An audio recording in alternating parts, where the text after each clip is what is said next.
Hello YouTube, it's me again, and this is also a role-playing game video. So, what I wanted to talk to you about, or ask you, is Dungeons and Dragons.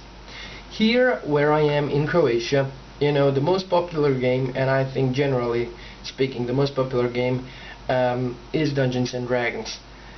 Used to be Dungeons and Dragons, now things are changing, and you know, the market is open more, so it's not so obscure, and also through availability and popular marketing, there are other games which are readily available to Croatia and to Croatian players.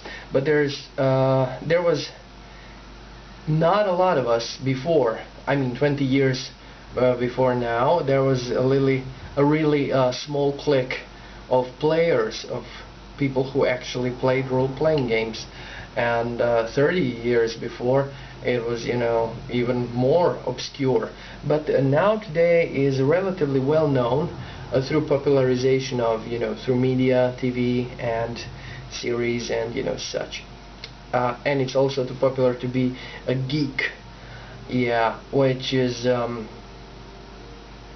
don't know, cool, I guess. Don't really know about those things. Of course, I have to implement there that rarely people who call themselves geeks know where the word comes from. It comes from German expression Gecken, and Gecken is a circus carny freak, actually person who did his disgusting act that he was a monster who beheaded live chickens with his teeth and other animals. So yeah, that's where geek comes from. Yeah. So anyways, I'm glad we're not, you know, chicken biting freaks right now, as far as I know. But I wanted to tell you about Dungeons and Dragons. So yeah, the role-playing games and role-playing systems were really there, but most of us, we started playing Dungeons and Dragons. Some older folk before my time played Dungeons and Dragons, the first edition game. I started playing with the Advanced Dungeons and Dragons, second edition. So this bad boy here, yeah, that's my actually favorite box that I have included, you know, the maps, the shortened versions of everything, player's manual, Dungeon Master's Guide, and adventures and stuff. And also, after that, I got the AD&D books, and we just started rolling all the time.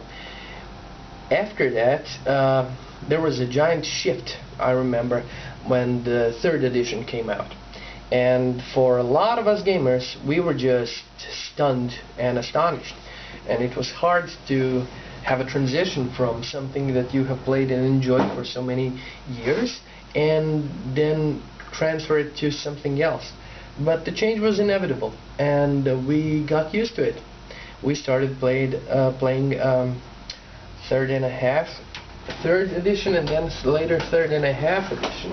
And I remember it well because I used to play with my friends this little book that I printed out later called Eberron campaign setting. And this is Eberron, was really cool. It has some kind of a modern upbeat to the fantasy fiction game, towns and trains and flying ships, and you know, a lot of cool stuff, new races, new classes, and stuff.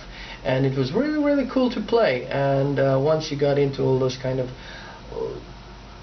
when you got used to the rules, and it wasn't such a bad thing. But you know, the main problem for me was the giant shift from role-playing game to role-playing tabletop game. Third edition, third and a half edition, and later Pathfinder, which I started also playing with my friends and discovered, also called the 3.75 edition. It's really cool, and everything. Let me show you, because I have to show everything like that. Yeah, this book. right there. Yeah. So it's cheaper to get these in PDFs and then print them out, and later on I don't have to. I can store it on my computer. So what I wanted to say, it was a tabletop game, tabletop battle mat strategy game, like Warhammer or Lord of the Rings, or because how can I prove it so? Because let's see, they have skills attributes as normal, but they also have all those kind of little things and feats which are generally useful only if you're playing with the battle mat, if you're playing on the table, on the little grid. Yeah. And I dislike the idea of grid playing, because I thought that it kind of slowed down those role-playing parts. But later on I discovered that as a game master I really liked drawing those maps, and I took huge papers and I kind of, and you go through the scenario and then just, yeah, this one is painted green and this one painted red, and this one, the red room, the pink room, the green room, the back room, the back door, and it was all kind of nice. And later on D&D went to do something which they hope to be popular with the new kids, and that is Dungeons and Dragons, the 4th edition. And the 4th edition actually was based upon MMO role-playing games, online role-play games. So yeah, that was kind of, I hope, popular for them. But with the older guys, such as me, I mean, I'm not that older, I'm 33, but for the older players, it was just like, what the hell are they doing? Why can't I call my warrior but a tank? Why is, we have a tank, a buffer, a healer, a nuker, because, DPSer? I mean, seriously? Those are terms for a game online, and it's good for people who like online gaming, and they should stay online gaming. And recently I'm playing currently this game called Guild Wars. Look, I have to show you this game, Guild Wars. It's great, and this is my hero right over here. There he is, the hero, the brave hero of sword, and this is the world. And I was thinking, I could play Guild Wars using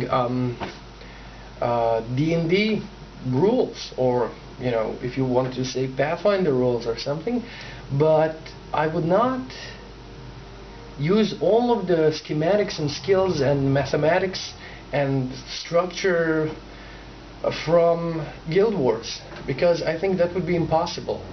We tried playing Fallout, the role-playing game, pencil and paper, like that once, and it was a disaster. Nobody could move, nobody could fire, nobody could do anything without rolling percentages of calculating of. I mean, it's fun if you're a mathematician or a physician trying to, work out calculus. But for me, a casual kind of gamer, no, I don't want those things at all. So, well, finally, what I want to say is that the 4th edition of D&D didn't appeal to me. Okay, to some people it did, to me not so much, not really. And now a new edition of D&D is coming out, and I have heard a lot of different stuff about it. That it's gonna be compatible with all the previous kind of editions, that you can take first edition scenario and run it, or that you can have adventuring party made up from character rolled from the first edition rules, 2 character roles rolled from the 2nd edition rules, and 4th character rolled in the 4th edition rules.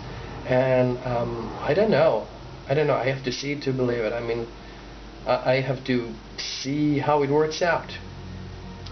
Yeah. So, have you played it? Have you tried it? What are your thoughts on D&D general? What do you play?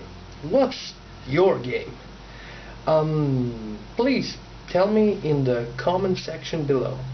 And thank you very much for listening to me and ranting. Yeah. See you soon.